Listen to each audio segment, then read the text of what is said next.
മയക്കുമരുന്ന് വേട്ടകളിൽ കുടുങ്ങുന്നത് പരൽമീനുകൾ മാത്രം. മയക്കുമരുന്ന് ലോബികളെ അമർച്ച ചെയ്യുവാൻ ഭരണകൂടം ശ്രമിക്കുന്നുണ്ടെങ്കിലും മയക്കുമരുന്ന് വേട്ടകളിൽ കുടുങ്ങുന്നത് പരൽമീനുകൾ മാത്രമെന്ന് കെ സുരേന്ദ്രൻ.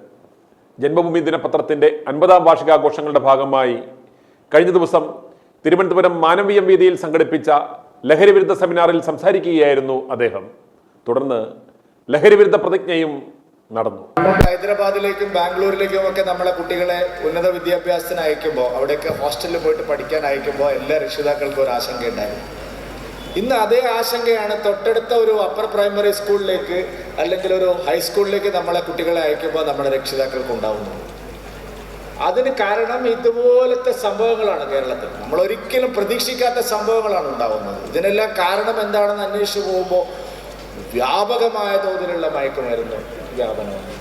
ഇന്ന് ഏറ്റവും അറിയപ്പെടുന്നതും അറിയപ്പെടാത്തതുമായ ഏത് രാസലഹരിയും നമ്മൾ തൊട്ടടുത്ത UP സ്കൂൾ മുമ്പിൽ കൊടുക്കാൻ ആളുണ്ടാവും. ഒരു അമ്പലപ്പറമ്പിലോ ഒരു പള്ളിപ്പറമ്പിലോ ഒരു സമ്മേളനത്തിലോ ഒരു സ്കൂളിലോ ഒരു കോളേജിലോ ഒരു ഹോസ്റ്റലിലോ 4 ആൾ എവിടെയെല്ലാം കൂടുന്നു അവിടെയെല്ലാം ഇതിൻ്റെ ഏജന്റുമാരുണ്ട്. കേട്ടതും കേൾക്കാത്തതുമായ ലഹരികളെല്ലാം കേരളത്തിൽ കിട്ടുന്നു. ഭരണകൂടങ്ങൾ ശ്രമിക്കാത്തത് കൊണ്ടല്ല, നല്ല ഇടപെടലുണ്ട്. ഓപ്പറേഷൻ ഡി ഹണ്ട് 2 ദിവസം കൊണ്ട് 2500 വരെ അറസ്റ്റ് ചെയ്തു എന്നാണ് പറയുന്നത്. 5000-ലധികം കേസുകൾ എടുത്തു. പക്ഷെ ആരാ കുടുങ്ങിയിരിക്കുന്നത്? പരൽമീനുകൾ മാത്രമാണ് കുടുങ്ങിയിരിക്കുന്നത്. ഈ മയക്കുമരുന്നുകൾ വിതരണം ചെയ്യുന്ന അല്ലെങ്കിൽ ഉപയോഗിക്കുന്ന, കൈവശം വയ്ക്കുന്ന ചെറിയ മീനുകൾ മാത്രമാണ് വലയിലായിട്ടുള്ളത്.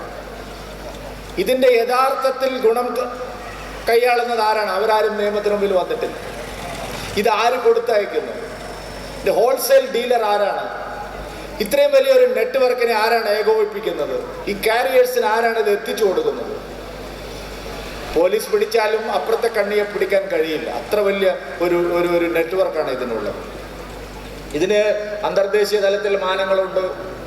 രാജ്യത്തിൻ്റെ വിവിധ ഭാഗങ്ങളിൽ പ്രവർത്തിക്കുന്ന ആൾക്കാരുണ്ട്. നമ്മുടെ കേരളത്തിലേക്ക് നിർബാധം അതിനെല്ലാം സഹായം ചെയ്തു കൊടുക്കുന്ന ആൾക്കാരുണ്ട്.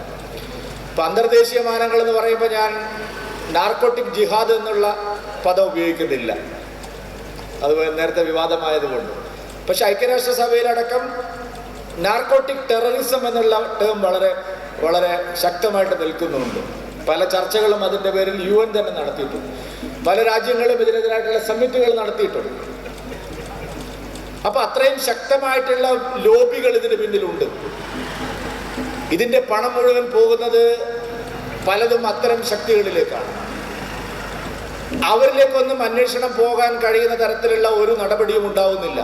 സംസ്ഥാനങ്ങളുടെ മാത്രം കുഴപ്പമാണോ എന്ന് ചോദിച്ചാൽ നമ്മുടെ നിയമവ്യവസ്ഥിതി തന്നെ മൊത്തത്തിൽ നോക്കിയാൽ നാർക്കോട്ടിക് നിയമങ്ങളെ പോലെ ഇത്രയും ദുർബലമായ നിയമങ്ങളുള്ള നമ്മുടെ മറ്റൊരു മേഖലയുണ്ടോ എന്നുള്ളത് സംശയമാണ്. കേരളത്തിന് തന്നെ അനുഭവങ്ങളുണ്ട്. വലിയ നാർക്കോട്ടിക് കേസുകൾ നമ്മൾ ചർച്ച ചെയ്ത് അവസാനം തുമ്പില്ലാതെ പോയ ചരിത്രം നമ്മുടെ നാട്ടിലുണ്ട്. അതുകൊണ്ട് ഇതിനെ പ്രതിരോധിക്കാൻ അല്ലെങ്കിൽ ഇതിന് പൂർണ്ണമായ വിരാമമിടാൻ ഗവൺമെന്റുകൾക്ക് സാധിക്കില്ല, ഏജൻസികൾക്ക് സാധിക്കില്ല. അവരുടെ ശ്രമങ്ങൾ പലപ്പോഴും പരാജയപ്പെടുന്നു. വലിയ വലിയ ശക്തികളെ തൊടാൻ അവർക്ക് സാധിക്കുന്നില്ല. ഇപ്പോൾ ഒരു ഏറ്റവും ചെറിയൊരു എക്സാമ്പിൾ ഞാൻ പറയാം. നമ്മളെല്ലാവരും കണ്ടതാണ്, എല്ലാ ചാനലുകളിലും പത്രങ്ങളിലും വന്നതാണ്. കഴിഞ്ഞ 5 വർഷത്തിനിടയിൽ ഏറ്റവും ചുരുങ്ങിയത് ഒരു 15 ലഹരി പാർട്ടികളെങ്കിലും കൊച്ചി നഗരത്തിൽ നടന്നിരുന്നു. എനിക്കതിൽ തന്നോട് ചൂടാവരുത്, കാരണം അതിൽ പലരും നമ്മൾ അറിയപ്പെടുന്ന പല ആളുകളും സ്പോൺസർ ചെയ്ത ലഹരി പാർട്ടികളാണ്. എന്തുകൊണ്ടാണ് അതിലേതെങ്കിലും ഒരു ലഹരി പാർട്ടിയിൽ ഒരു അന്വേഷണം നടന്നിട്ടുണ്ടോ?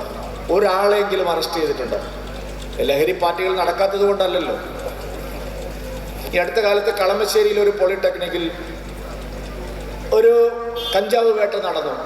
ഒരു വിദ്യാർത്ഥിയുടെ അല്ലെങ്കിൽ ഒരു വിദ്യാർത്ഥി നേതാവിൻ്റെ ഹോസ്റ്റൽ മുറിയിൽ നിന്ന്. നമ്മൾ TV യിലെല്ലാം കണ്ടതാണ് എത്ര വലിയ കെട്ടായിരുന്നു അതിനകത്തുണ്ടായിരുന്നത്.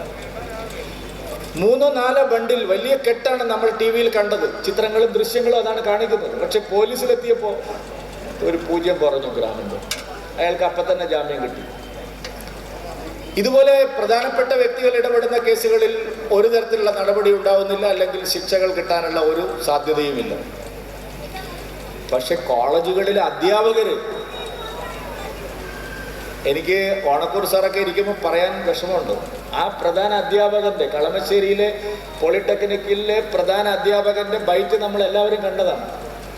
അദ്ദേഹം എത്ര ലാഘവത്തോടു കൂടിയാണ് പറയുന്നത്, ഇതിങ്ങനെ എല്ലാ ദിവസവും ഇവിടെ നടക്കാറില്ല. വല്ല ഓണത്തിനോ വിഷുവിനോ പെരുന്നാളിനോ, അന്ന് ഹോളിയുടെ തലേ ദിവസമായിരുന്നു, ഇയാൾ പറയുകയാണ് വല്ല ഓണത്തിനോ വിഷുവിനോ പെരുന്നാളിനോ മാത്രമേ ഇങ്ങനെ കുട്ടികൾ ഇവിടെ കൊണ്ടുവന്ന് ഇത് ശേഖരിച്ച് വെക്കാറുള്ളൂ. അപ്പോൾ നമ്മുടെ സമൂഹത്തിൽ കാര്യമായ ഇടപെടൽ ആവശ്യമുണ്ട്.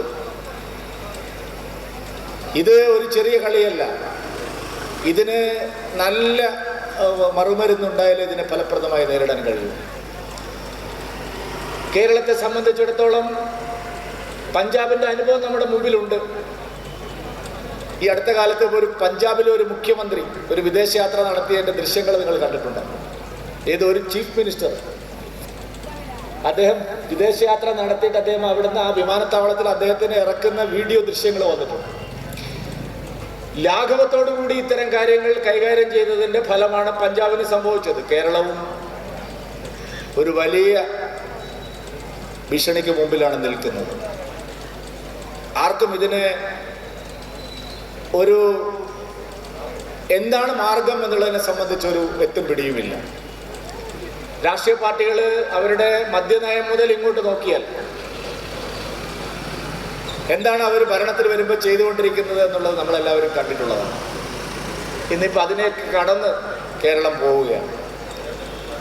ജന്മഭൂമി ഈ ഒരു ദൗത്യം ഏറ്റെടുക്കുമ്പോൾ ഒരു പ്രതീക്ഷ ജനങ്ങൾക്കുണ്ട്. കാരണം ജന്മഭൂമി വെറും ഒരു കടലാസ് കഷ്ണമല്ല, മറ്റേതെങ്കിലും ഒരു പത്രം പോലെ മഷിയും കടലാസും ചേർന്നതൊന്നുമല്ല. ജന്മഭൂമിയുടെ പിന്നിൽ ഒരു ആശയമുണ്ട്.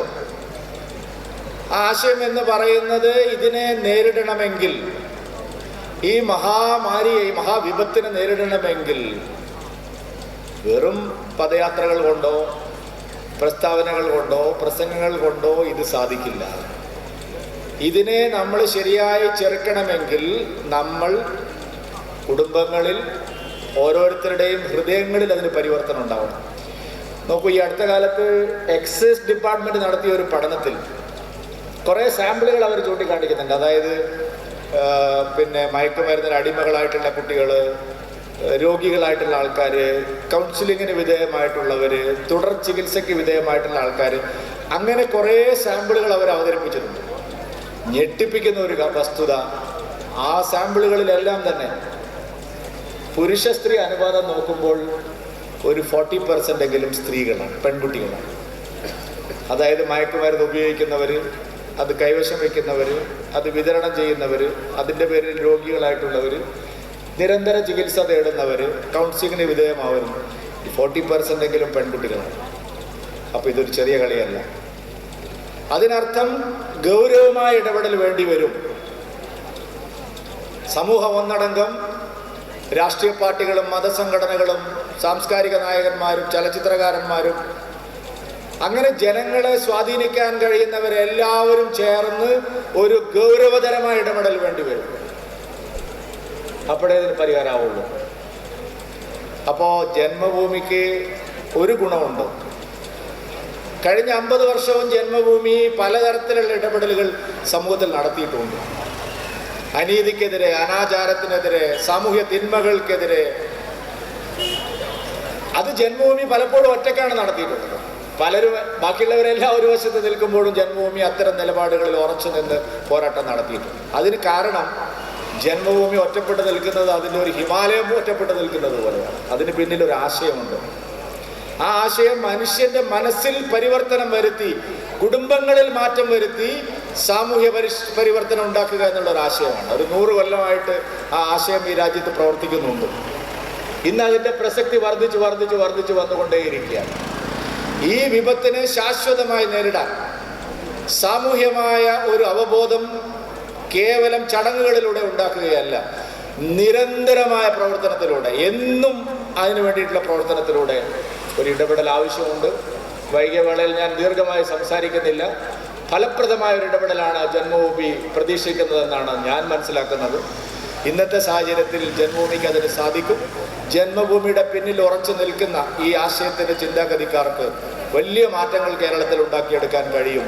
ഈ പോരാട്ടം ഏതെങ്കിലും ഒരു ജാതിക്കാരോ മതക്കാരോ പാർട്ടിക്കാരോ സർക്കാരിനെ അനുകൂലിക്കുന്നവരോ എതിർക്കുന്നവരോ നടത്തേണ്ടതല്ല. മുഴുവൻ മലയാളികളും ഒരുമിച്ച് നിന്ന് നടത്തേണ്ടതാണ്. നമുക്കൊരു ഒരു ഒരു ഒരു ഒരു ഒരു പ്രധാനപ്പെട്ട നാട്ടിലാണ് നാം ജീവിക്കുന്നത്. 100 കൊല്ലം മുമ്പ് ഈ അനാചാരത്തിനെതിരെ പോരാടി ചരിത്രത്തിൽ ഇടം നേടിയ ശ്രീനാരായണ ഗുരുദേവന്റെ പാദസ്പർശം കൊണ്ട് പവിത്രമായ മണ്ണാണിത്. ഇന്നലെ ഇതിന്റെ ആദ്യഘട്ടം ആരംഭിച്ചത് ശിവഗിരിയിൽ നിന്നാണ്. എത്രയോ മഹാരഥന്മാർ, സാമൂഹ്യ പരിഷ്കർത്താക്കന്മാർ 1 നൂറ്റാണ്ട് മുമ്പിനപ്പുറം ഇത്തരത്തിലുള്ള അനാചാരങ്ങൾക്കെതിരെ പോരാടിയ ചരിത്രം ലോകത്തിന് മുമ്പിൽ ഔന്നത്യത്തോടെ വിളിച്ചു പറയാൻ കഴിയുന്ന ഒരു മണ്ണാണ് ഈ മലയാളികളുടെ മണ്ണ്, ഈ കേരള മണ്ണ്. അതുകൊണ്ട് ഈ മണ്ണിനെ നമുക്ക് തിരിച്ചെടുക്കണം. ഒരു ശരിയായ കേരളം ഉണ്ടായിരുന്നു, ഇതൊന്നും ഇല്ലാത്ത ഒരു കേരളം. ഇവിടെ പറഞ്ഞല്ലോ, സ്കൂളുകൾ എന്തായിരുന്നു പണ്ട്?